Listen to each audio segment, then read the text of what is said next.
And it's live. The alert went up on that. Very good. Welcome everyone on TikTok. How's everybody doing? Hope you guys can hear me and see me all right. Okay, if a couple people could give a thumbs up letting me know that you can. I hit the wrong way. There's a lot of me. All right, so it's working. Very good. Thanks so much.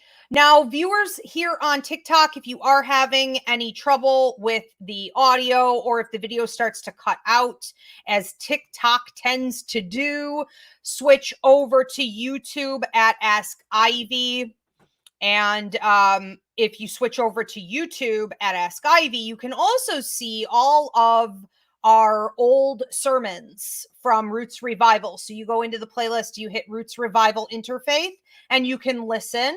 You can also listen anywhere that you download a podcast to old sermons. All right. So people on TikTok, if you have trouble, switch to YouTube at Ask Ivy. Everyone here on YouTube, Andrea, Shauna, Elaine, Bethany, Positive. Good to see you guys. We're just going to give this a second for a few people to tune in. So welcome everybody. This is Roots Revival Interfaith. I'm your pastor, Ivy Rivera. I'm a psychic medium. I'm here tonight with our two reverends, Reverend Danny Johnson, our numerologist. How are you, Danny? I'm wonderful and excited to be here with the both of you. Excellent. And Reverend Christina Del Rey, our astrologer. How are you, Christina? Great. It feels good to be back. It does. It's really nice to be back. So we did sometimes these live interactives. So they're pre-recorded. And here on YouTube at Ask Ivy, sometimes you'll be catching church that way. And it's nice to be back and doing this live. So what we focus on here at Roots Revival is the normalization of intuition, the decolonization of our spirituality. And we believe through our religion that we've created here that there are three real truths in the universe that lead you to your best and highest self, to God, to your life path, to your healing and ability to also go out and heal the world around you. So the things that we focus on are intuitive intelligence, that's psychic, mediumistic, and empathic ability. We focus on astrology as well as numerology. Okay, so if this sounds like it is fitting for you, again, anywhere that you receive a podcast, you can go back and listen to old sermons or here at Ask Ivy on YouTube in Roots Revival Interfaith playlist is a full list of old sermons. Now today, we are talking about how to stop obsessing. How many of us have this problem? Probably just about everybody at one time or another. Some of us have this more than others, and it's something we battle constantly. But we're going to break this down today. We're going to talk about why it's damaging, why it's really not funny or something that you should be taking lightly, and how you can get past it to go above and beyond and see some real growth and prosperity in your life. And this type of growth and prosperity is extremely self-empowering. It really helps you to feel rooted and grounded and as though you're able to enjoy your life. Like your life isn't pushing you around and running you, you're running it. You're in the flow when you learn how to do this. So it is really a very important topic. I do want to invite everyone to post, whether you're on TikTok or you're on YouTube, your questions and comments. We're an interactive church, so we invite everyone to discuss and to ask for more in-depth, answers. And we will be getting to those more toward the middle of the sermon or at the end. We also invite you at this time to post your prayer and healing requests. We'll be doing those a little bit later in the sermon, and we do appreciate and invite donations. All right, so I will get started. And then we're going to open this up to Reverend Danny and Reverend Christina. So how to stop obsessing. What are we really talking about with this? I am talking about that extremely overlooked habit that so many of us have to get into cyclical negative patterns of thoughts or actions over a relationship, a situation, a decision, a life-changing event. and to essentially lose sight of our peace because of it. All right. So, one of the greatest tests in life is to learn how to calmly face the challenge of not knowing how someone is going to respond, not knowing what will happen if you make that change, not knowing what is coming next in life, what the solutions are. So many times in life, we just don't know until we step out in blind faith. And most people who will not step out and make a change, make a decision in blind faith, do so because of this crippling fear. Okay. They have become obsessed with logically figuring out what's going to happen.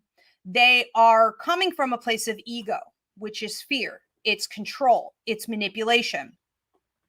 And they're not trusting the universe, God, their higher mind, their intuition enough to let go and release. Okay, we did a sermon here recently on the power of detachment. Paul, if you could put that in the comments section for them to also go back and listen to. So, the power of detachment was another sermon where we discussed how to release and let go if you find yourself becoming manic, in your thoughts and behaviors. But this is also about your feelings. And I think that it's really important to understand that when we get the most resistance from the universe is when we need it the least. When you're about to step out and do something big and you're really afraid, it's like crickets. That's when you're receiving the least amount of like reassurance and guidance. And the reason behind this is that the universe is here to support you. Your higher mind, your gut instinct, your intuition is here to support you. Your guides and ancestors, spirit, okay, everyone's supporting you, but they can't coddle you. They can't do it for you, and they can't enable you. So think of it like child rearing. You tell your child this is the best way to do something, but ultimately that child is going to have to stand on their own 2 feet. They're going to have to make that decision, and they're going to have to walk it out on their own, afraid. So it's sort of like jumping into the pool. Who remembers being on the diving board and how absolutely terrifying that was the first time you dove or jumped, let's face it, or belly flopped, okay, off that diving board into the deep end? It is a terrifying thing. Well, this is the life experience. We are all going through it. What it does is it triggers all kinds of feelings and emotions that you could think are real. So this feeling of terror, this feeling of sadness, depression, even self-deprecation can come from that, because you don't want to allow your fear to control you, but you start to beat yourself up. You get low self-esteem from it. All of these feelings of wanting and needing and pain and discomfort can really lead you to become obsessive in your thoughts. So what we need to really do is to focus on what we can do. All right. And that we're going to talk about 3 different solutions here in a second. I just want to point out before we go any further that this is damaging. We can't just say, oh, well, that's the human experience. Well, I've always been that way. Well, I'm a worrywart. My grandma was a worrywart. My mother was a worrywart. You can't do this. This damages. Okay. Anytime you're putting fear out into the universe, you trigger law of attraction. So the energy you put out is what you're going to get back. That's law of attraction. If you're putting out fear, you are going to attract negative circumstances, people, situations. It will eat away at your prosperity and your energy level. It can also cause negative karmic kickback. And we see with things like manifestation and prayer that if you are in the process of waiting on a prayer to be answered, or you are trying to visualize every day and manifest something, when you worry about it, you negate it. So you basically put yourself back at square one. You have to start over again and build from the bottom up. So it is important that you get this under control. Okay, it's also really important to understand that some of the reasons we go through this are to help us to get in touch with what we actually are. We're not human beings, and we're not here to work and make money and consume. We are spiritual creatures. We are energy, and we are here to grow and to learn and to develop and to better ourselves. And one of the only ways you're going to do that is by passing some of these tests to ultimately become more self-empowered and get control over issues like this, which will lead you to greater faith and skill level. So 3 of the most common areas, want to talk about this? 3 of the most common areas I see, whether it be myself, my clients, my students, where we do this obsessing is over number 1, lovers, relationships, not just love partnerships per se, also with family members. So we need to be careful that when we're dealing with a lover, a romantic partnership, we are not trying to make it out to be more than what it is. We have to understand that a marital contract, for example, is part of a government system. It's part of a religious system. Okay. And it is not something the universe supports or natural law supports. So when we think of love partnerships, we need to change our perspective on them. When that truth starts to come to the surface, that some things are not meant to be forever and that that's okay, we get very upset and we become very obsessive. Okay, so we have to take it easy and be detached with relationships. Now, the other area I see people doing this is with family. And a lot of times family is damaging, narcissistic. They have almost like sociopathic tendencies or like a cult-like mentality.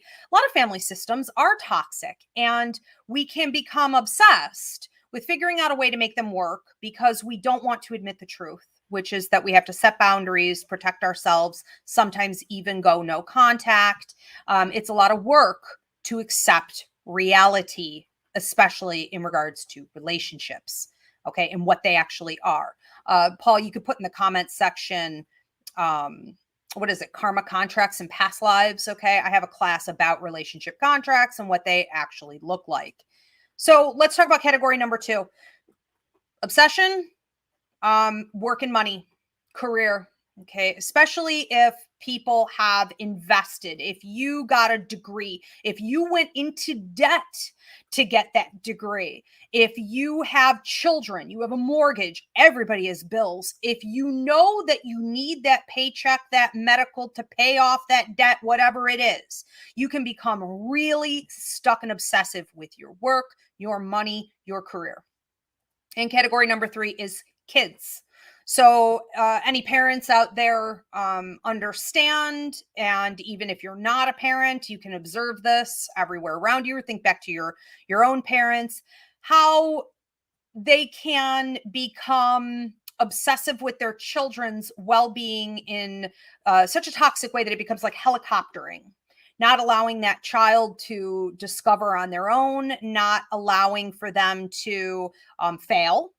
And becoming obsessed and worried, which manifests in a toxic way for your children, but to become obsessed and worried that they're not going to do well, they won't solve their own issues, that they're not happy, that they're not healthy. And we need to learn to let go and realize that every individual, whether it's your kid, it's your lover, it's your parents, it doesn't matter.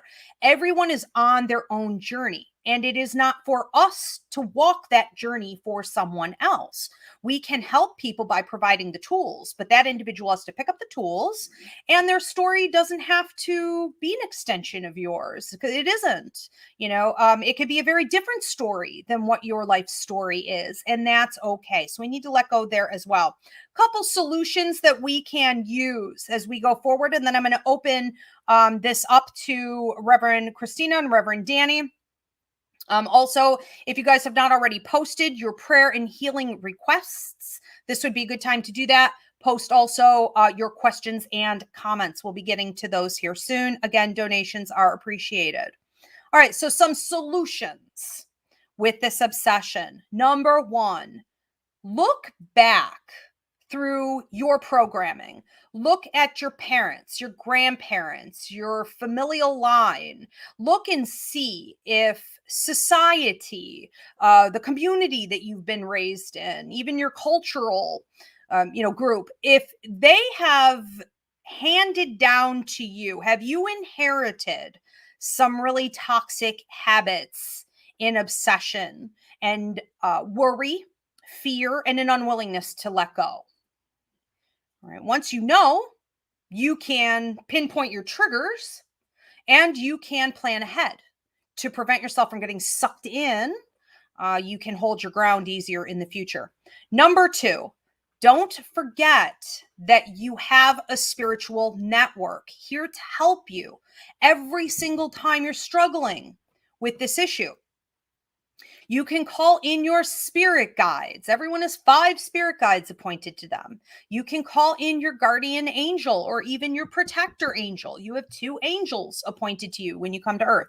You have ancestors and loved ones waiting to help you all the time. And of course, you can always pray to God, and you could tap into your higher mind and ask for some guidance. This is not hard to do, but I can't express how many people forget that this network is available to them and just don't do it regularly enough. Okay. So you weren't plopped here on Earth to do this by yourself. All right. There's a whole system here just waiting to help you, but you have to ask for it sometimes. And number 3, I think the best way to control obsessive tendencies is to be realistic. And being realistic in this, what I'm referring to is with your feelings. Feelings cannot be controlled. I think too many people want to control the way that they feel or how intensely they feel, what they're feeling. And the reality is that, that's not going to happen.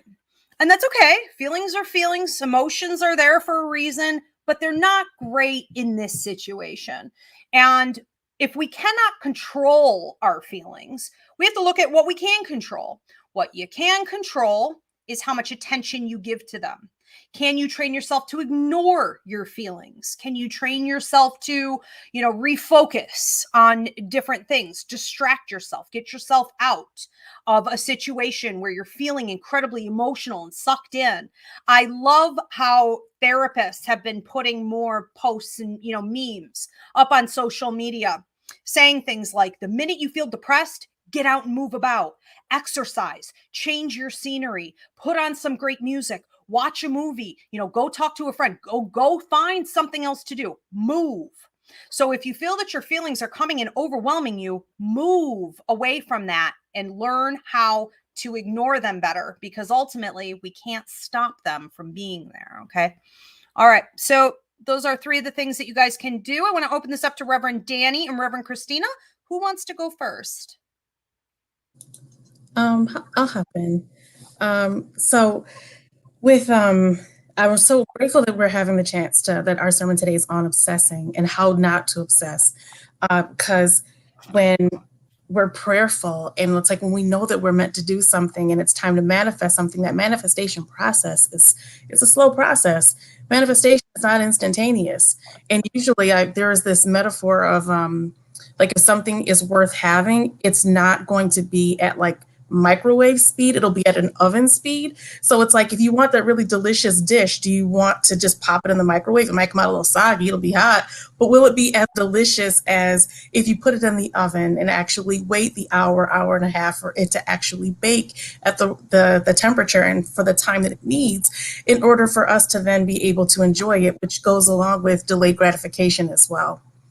With also in terms of this, in terms of how to slow down and how to not obsess as much when, connecting with Spirit in preparation for our sermon today, Spirit was showing how there's like a connection between obsessing and procrastinating. And so it's just when, if we're obsessing about something and worrying about it, so they equated it to cooking. and this example of it, and how it's when it's time to cook something, it's time to cook this meal, and our ancestors and our guides, like they're like the actual chefs. We are just the little helpers who might have like a couple sprinkles of paprika or a little bit of cumin, or we might throw in the garlic when we're supposed to, but they're the ones who have the recipes. They're not sharing the recipes with us. They've got the recipes. They know what to do. And they start the process. They start to cook. We obsess like, okay, when is it going to be done? What time will it be done? What time will we eat? Are you sure? Do you have enough? Like all things. But then when it is time for us to help and they say, okay, come on, come in, bring your paprika, give us 3 shakes and then go away. Kind of like with the elders in the kitchen kind of. And then once you give your 3 shakes of your paprika, then you start to worry again, like, okay, well, they're just like, please, you're not helping. Just go sit down somewhere and trust that we've got this. And that's where I so appreciate you describing the faith and the trust that comes with that process of allowing for them to bring to us what is meant to be for us. And especially if we don't know how to cook, we're going to have like hot mess. And who wants that? You know, nobody needs hot mess. Really, nobody wants Even it. though it's more commonly sold on the market today than anything else, I'm sure, yeah, it's something we've just gotten used to. It's so true. Yeah. And with there was also, so this concept of like life contracts came up as well when it comes to like obsessing, right? So Ivy, when how you teach us about life contracts and how each one of us has one, it kind of, what Spirit related it to was this book called Einstein's Dreams by Alan Lightman. And what Alan Lightman did was he took some of Einstein's theories and made them relatable to life, the lived experience. And it's specifically this concept of time. And he said how Einstein's theory of time is that time is consistently changes, time consistently moves forward at its own pace. We can guarantee that that's going to happen. As humans, and this is where in terms of life contract, Ivy, how you teach us how when something is meant to happen and our guides will make sure that we do the work that we are meant to do, the thing is, as humans, we can either go too slow and where there's work that we're meant to do, but we might get scared, we might procrastinate, we might be perfectionistic.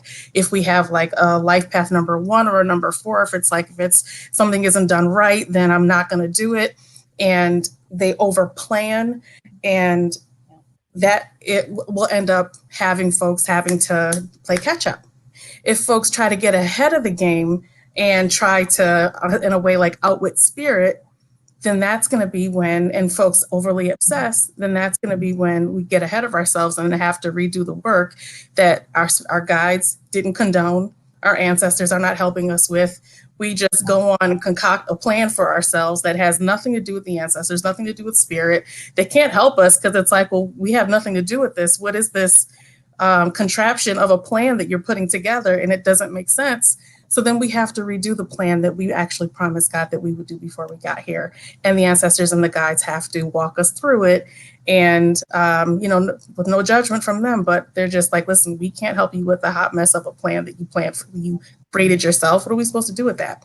So we end up having to do the work that we're meant to do. Then the third phase is we kind of plod along as we go. And plotting along as we go is like listening, being present, like when Christina talks about being present, being mindful and listening and trusting that we will have the pieces that we need. Ivy, I love how you described a minute ago when you were describing how sometimes we're not meant to know what's going to come next, but we work with the pieces that we have and we trust that what we need will be there when we need it. And the other piece that just kind of came through as well, and this is, so Christina and I both being Leo women, and I was thinking about her when preparing for today, and how as Leo women, we are very connected with our hearts, with our heart chakras, heart energy. When I find myself about like really overthinking, trying to help in ways that are not helpful, I've found that essential oils, especially rose oil, helps me. And rose oil, from in a Celtic tradition, rose oil is like, roses are warrior herbs. And so the rose oil keeps the heart soft, but also protects the heart as well. So if I find myself really getting into obsessive mode, I have like a few vials of essential oil, rose oil. I've made this little concoction of water, sunflower oil, and rose essential oil, and I spray it. And it puts me in this space of, okay, I am all right. I am good. I have what I need at the moment, and what I need moving forward will be there. And I remind myself that there has never been a time when I needed something and my ancestors and my guides didn't come through. And I know the answer is going to be no, but I'll ask myself, was there a time when they didn't come through? And it's just, of course not. So the smell, the aromatherapy, the essential oil healing, that has been really helpful for me. And I am intentional about that when I find myself being overly helpful in ways that help no one. You know? Right. You should market that. And that's what it should be called. Not helping anyone. Not a soul. Right. Overly helpful. I love it. Well, I need some of that oil. And I love how you said sometimes I'll check and I'll ask, and I think we could check in, and ask so many times over and over and over and over again. Did I miss something? Did I do something wrong? Is there something that I need to be paying attention to? And it's like, that's part of the obsession too, is that at some point you have to just say, it is done. I claim it. I know it. I'm going forward. That's the funny thing, is like, Spirit's never going to miss you. The universe is never going to miss you. You're not going to miss the mark if you're just somewhat aware, but we should ask. That can sometimes put things at ease. You ask for help. You ask if there's something more that you need to know, and then go with that. Don't stay stuck in that cycle. All right. Well, Danny, I love that. Yeah, this makes so much sense too, when you're talking about like, manifestation not being instantaneous. We live in this instant gratification, in our world. It's not even just like our culture here in America. It really is everywhere. And that's part of what's happened with technology and, everything being at our fingertips. And we have to remember that the universe isn't that. The universe is always a slow, ongoing process. Absolutely. Yeah. Yeah. And Christina, what did you have to? So I have a lot of notes. So if I'm all over the place, we're going to blame Mercury retrograde. Yeah, right. So this has been a really tough Mercury retrograde, and it really just started today. And when we in astrology, when we look at obsession, we look at Pluto. And Ivy didn't know any of this, but Mercury retrograde is going to make this week, actually, I think tomorrow, and it is exact, but it's really like the energies there all week, is making like a harsh aspect to Pluto. So we are considering what we're obsessing about, why we're obsessing. And Libra is all about, friendship, relationships, perhaps where we obsess, where we went wrong, so we're kind of going back on our partnerships and thinking about them. So that's what this Mercury retrograde period is about right now. But adding that Pluto in there is intense and can lead some people to obsess. And I know I struggle a lot with obsession, especially, I'll get myself into a really good, routine and everything. And I'm okay. And I'm like, oh, this is no problem. But then, Spirit throws something else into the fire. Now, all of a sudden, I'm back to obsessing because, I have a heavy water chart. I feel very deeply. I can't help it.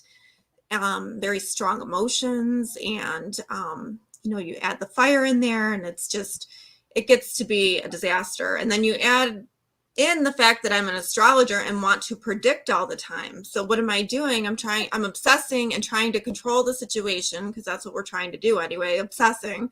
We're trying to control it. I'm like, no, I'm going to predict this. I'm going to predict when this is going to happen. And then like, it's insanity, really. Like when I stop and look at myself and I'm like, this is insane. And we normalize this kind of thing. Like, like everybody's doing it. Well, maybe not the astrology part, but everybody's trying to control by predicting what's going to happen. And you're just making yourself crazy. Like, we as a society should not permit that to be normal thinking. And we're basically living in the future. We're trying to control what's going to happen, and we can't control it. So we have to accept that, number one. And we also, like, and I know Danny was talking about, how I always talk about staying in the present moment. And, when something new comes in or like a problem happens, I can lose myself out of that present moment. And it's really hard to drag myself back. So I do find that, like, listening to things about the present moment, like listening to books or things like that help. But a big thing too is that if you are living in the future or the past more than you are in the present, then you are going to be obsessing one way or another. And when you do that, your homeostasis is completely thrown off. So your balance is completely thrown off. And this is where disease or illness comes in. That's not even to mention mental illness, but it's also illness in your body, and this is what I was doing myself. So, sometimes it takes, I have very little earth in my chart, and our earth people, our Capricorns and our Tauruses and Virgos, those are the more grounded people. And they have a mind-body connection with the earth. So they tend to be more grounded. And my daughter is a Taurus. And she teaches me to live in the moment, because, Taurus is an energy that really lives in the moment and enjoys the moment. And the only thing that has really helped me is really just to kind of remind myself to root myself and to enjoy where I am right now, because that really is all the time there is. There isn't a future. There's only the present moment, so it's, time really is an illusion, and we're really never out of the now. So when you're obsessing, and this is something else I've discovered too, you can't hear your intuition. So you cannot act intuitively when you're obsessing. So not only are you like hurting yourself and you're getting health problems, but now you don't even know what to do because everything's such a big mess up there. So when you're finally back in the present moment and you're like, you are grounded and you're realizing you're not in control, but you're okay with that. You have to learn to be okay with not being in control. And all of a sudden you can check your heart chakra. Like Danny was saying, I love the sunflower oil. Now I have to get some. And you can check in and say, okay, what's my intuition saying now? But when you're in that obsession, you can't do that because that's fear. That's fear talking. That's not your, that is definitely not your intuition. So I'm learning all these things, talk to a Capricorn, talk to a Taurus, talk to a Virgo. Sometimes, especially like I have one earth sign in my chart. So if I'm talking to somebody who is heavy earth, they're going to put me back where I need to be rooted. So it helps to know your chart. Pluto in your chart too. It can give you clues to where you will obsess the most. Like the house it rules, the house it's in, those are going to be the areas of obsession that you have. And then if Pluto is making a harsh aspect or something, then you're going to have more obsession at that point in time. So you have to kind of think, okay, I'm obsessing over this, but what's the real lesson behind this? What am I trying to control? Where's my fear of failure? Where's my ego? And so what we should be doing really is we should be living more in the present moment, but we need to go in and out of the present moment. We need to go in and out of present moment because if you're not going, like, you shouldn't all be all in the present or all in one all the time. And you should be more in the present. So I really think I love that concept of moving into the future when you need to, or moving into the present when it's practical, but then moving back into the present moment and reminding yourself to move back into it. And then if you find yourself, you're in a situation, really, there's really only 3 choices in a situation. You either accept the situation, you leave the situation, or you do something else, or you do something about the situation. But really, those are the only choices that you have. So sitting there making yourself crazy, and obsessing, that's just madness. That's crazy. Just like Danny said, it's connected to procrastination. Yeah. It definitely is. And you're doing that because of fear. So yeah, you have to make a decision. Any action is better than no action, because if you remain stuck, you learn nothing and it gets worse. So like what Danny was saying there, and usually fear is what is preventing you from taking action. So that's, like if you're paralyzed with fear, that means you need to get grounded. And if there's nothing you can do, so let's say, for our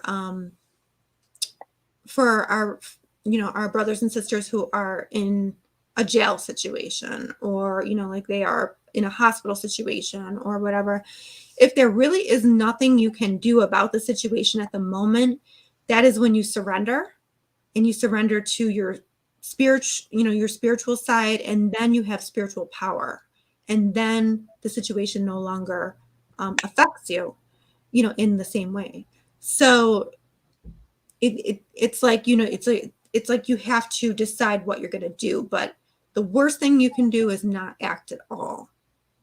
And that's where it gets really tough. So then when you finally do take an action, you feel really good. And then you can bring yourself back into the present moment, because you're not obsessing anymore. Now you've taken the action, you've done what you can do, you've asked your spirit guides for guidance. Now you just have to and Ivy was talking about blind faith. Now you just have to have blind faith that things are going to work out. And it's interesting as an astrologer, though, that I need to look more at the energies and not maybe make predictions so much, like, oh, I think this is going to happen, but more so as this is the energy that's coming. So you have to think about how, you're going to handle this energy, or how, what lessons it's going to teach you. So this is still something I'm sort of struggling with, but it really came at the perfect timing. Yeah. And that, I just think that if we all think about moving out of the present moment only when necessary to plan something, or to, but reminding ourselves to move back in, I think that will help a lot with obsession. And I love that saying that when your thoughts, your feelings, your energy is stuck in the past, you feel heavy and depressed and dark. And when your energy is too much in the future, you feel anxious and annoyed and like irritable and worried, So it's not like we can't feel it. We can feel it. If it's going to be productive for you to step into your future and think about what you need to plan and to make things prosperous and healthy, functional in your life, that's great. But the minute it starts to become this, you're over there too long. Don't be the last one to leave the party. Pull back in. And it's the same thing with the past. We have to be willing to go into the past. That's how we do shadow work. Okay, we have a sermon here on shadow work here on YouTube at Ask Ivy. Go into the Roots Revival and watch what we talked about with shadow work. That requires some going into the past and processing your thoughts and your feelings, and it's part of trauma healing. But when you've stayed there for so long, you're not getting anything else out of it. You're just taking a beating from it. You've been there too long. You got to pull back to the present moment. And I love too, just the simple suggestions, Christina saying, like, if you don't have enough earth in your chart, people, you got to know your chart. Okay. You have to know your numerology. You need to know about your intuitive intelligence. You have to know these basics so that you can handle your life and know what you signed up for.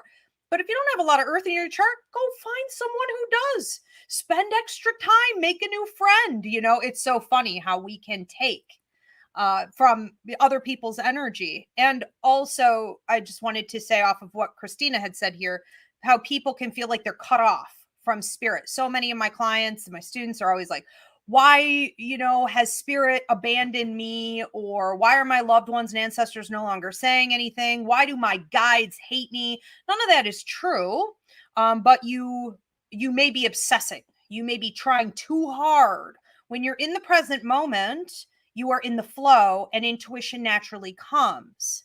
So it's not that they've abandoned you. It's that you've basically blocked them out by being in that state, and all the magic oils and the crystals in your water, and the spiritual classes aren't going to fix that. That's something you have to do every day and be mindful of. I think too, like, if you're a person, and this is totally me, when I'm not in control, I'm like, well, what if this happens? What if that happens? And I have this whole imaginary future scenario in my head. And I'm like, what am I doing? Like, I am only hurting myself here. So, it's like, even when some of this stuff, it's hard. Like, you have to remind yourself, or you have to reach out to spirit, or you have to reach out to friends. It's very difficult, because especially, like, you might be okay for a while, but then the universe throws you a curveball. Now your whole world is, flipped upside down or whatever. And now you're back to square one, where you're worrying again. And then it's like an abyss. You can get caught in it, and like, you can't come out. So it's really important to reach out and, at least try to help yourself. And this is a great time during Mercury retrograde. We're redoing our thoughts. We're redoing our thoughts on how we relate to people, contracts, things like that. So we are at a perfect moment to take a look at our obsessions and why we obsess and what we need to do about it as well. Amen. I know that we have some questions and comments. If you guys have not already posted yours, do so now. And prayer and healing requests, if you have not posted, do so now. Paul, we have questions? Start popping these comments, up. Yeah. Okay. So we have from Shauna says, that's where I have a bit of a hard time in the moment, letting the girls possibly making the wrong choice on what parent to live with. It is so hard for me. Okay. So Shauna is referring to her children and how they, at this point in their lives, have an opportunity to make a huge decision about their residency, which, parent do they want to be residing with? And, I think so many of us have dealt with those issues, and you have to, in a situation like that too, if you have to fight to change it down the road, then that's what you have to do. There's no point in worrying about it. You're going to need that energy for the fight. But if it is legally, they're at that age, they can make that decision. There's no significant harm being done to them. We have to let go. That is part of their journey. That's all that we can do as parents. We can't control when, like, even the law is above us, and you can feel very much like you should. And we can get into patterns of guilt, which could just feed the obsession, but you have to be realistic about it.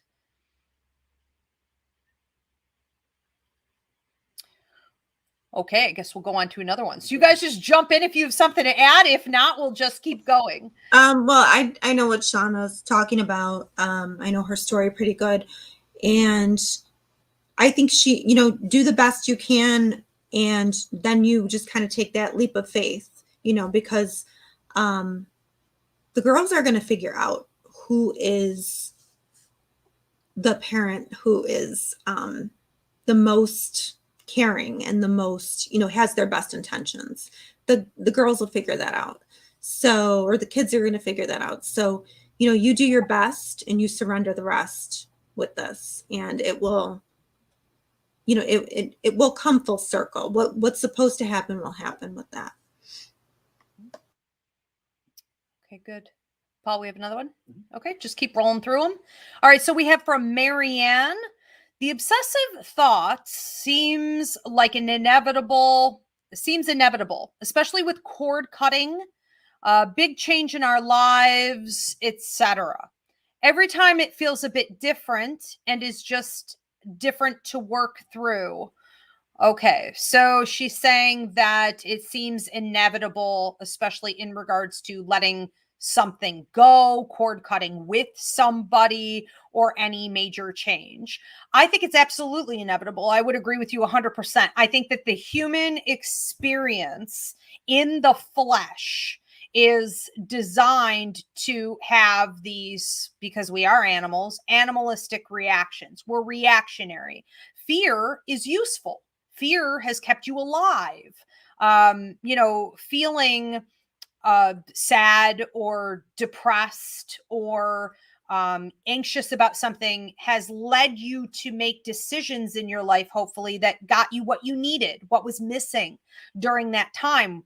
But it's when it starts to rule us and when it's not going anywhere and it's taking us down. So, I do believe it's inevitable. Absolutely. I think it's part of the human experience. I think, though, that because we are spiritual creatures, we are supposed to evolve beyond letting it control us and to sort of like, when we see animals tapping into their higher nature, doing something extraordinary, even like taking care of young from another animal species or something, that's extraordinary. That's reaching beyond. That is supernatural. And that's really what we are. And we're supposed to be striving for that.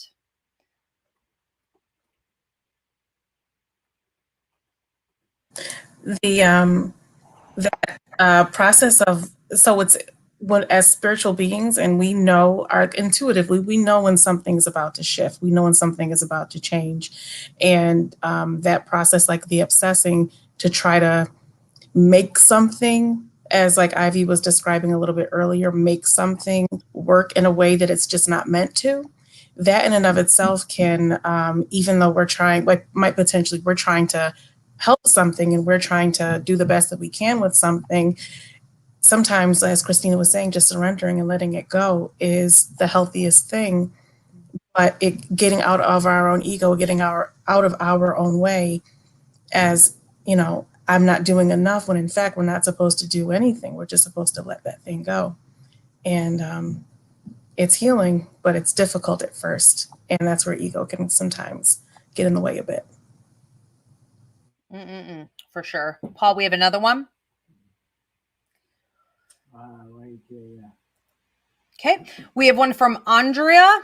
I have been doing well this year and have not obsessed much at all, but lately it started over again. Thanks for covering this topic tonight. Well, I think that's part of the reason Spirit chose this one. Every sermon that we do here is something that was spiritually guided. So they're sometimes all over the map. And all I can say is that it always hits the mark exactly where people need it. I think a lot of people lately, and it may be, again, due to some of the planetary shifts that Christina was talking about, but I have noticed that pattern with a lot of people. You're not alone in that. Yeah, I feel like, I get into a really good groove and then all of a sudden I'm back to square one and I have to train myself all over again. So that's just how it is. C'est la vie. Yeah.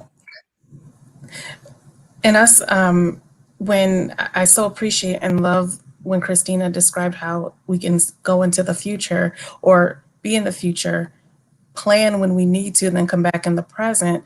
When we're in the present, we do have control as to how we're able to enjoy the process of being in the present. Like, we might have to wait on something. We don't have to be miserable while we wait. We can control the conditions. There are tools at our disposal, and especially us knowing who we are and how we operate. If there are things that are going to make our experience a bit more enjoyable, which then connects with emotion, then it's kind of like our responsibility to do it. It's like a Spirit shows us, like with me with my essential oils, the Spirit is showing me this is how you are able to feel good. It's my responsibility to use it, because then that connects with the feelings and the emotions that then can trigger and have an impact on how I react, and which kind of connects a bit back to like one of our earlier sermons on feelings and feel like emotion versus faith. And anything that we can do to kind of stack the deck for ourselves, it's kind of like our responsibility to do it for ourselves. And but this time frame is not easy. Amen. So true. Paul, could you actually put that in the comments for them? Emotion versus faith was one of the previous sermons that we did. Definitely worth going back and listening to, you guys. Do we have another question?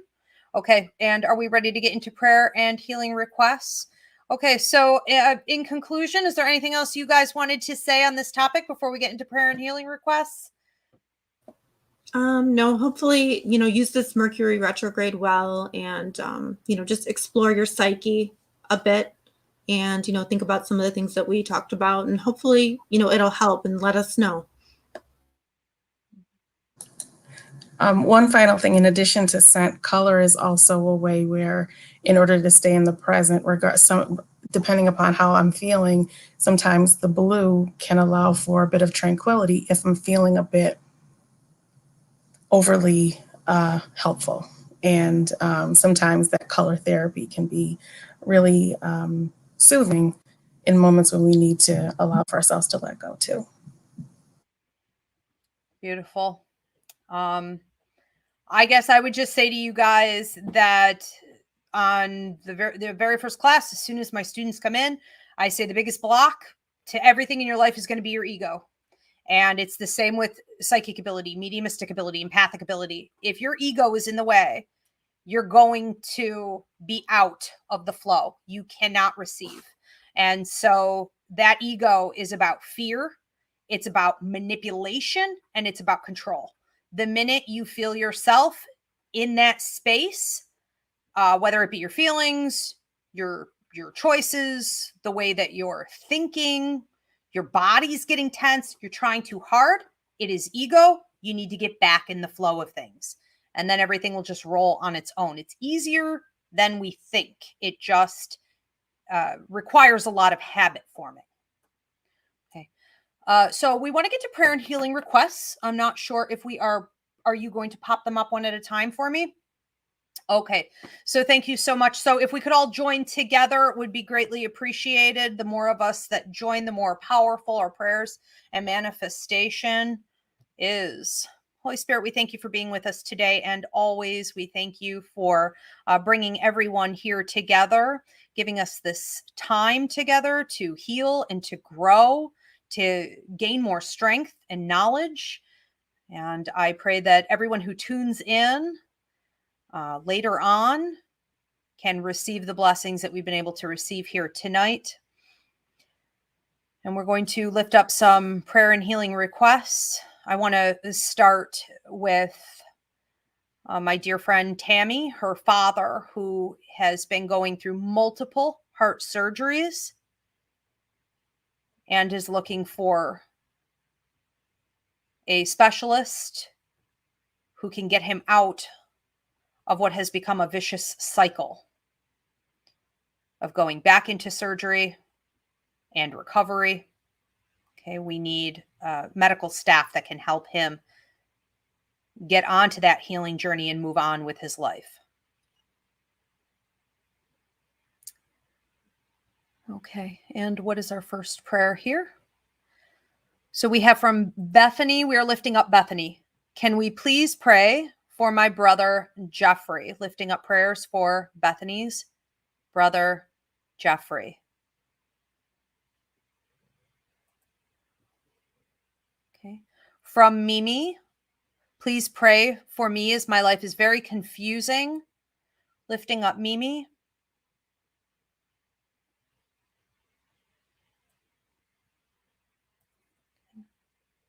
Okay. And did you two want to add anything to this? I'd love to lift up a prayer request for Kartika Kar. She's an activist and community organizer and holds space in lots of different ways. And her cafe on the west side of Buffalo was broken into early this morning. And prayers of support and comfort and strength and clarity as she prepares to move forward and heal, and pray that her trust is not broken with community who loves her so much, where this community space has already in the past year been such a hub for and a safe space for many folks who are working to create social change. Just pray that to uplift her, her staff, and that everything that she needs is given to her through the ancestors and spirit and God. Amen.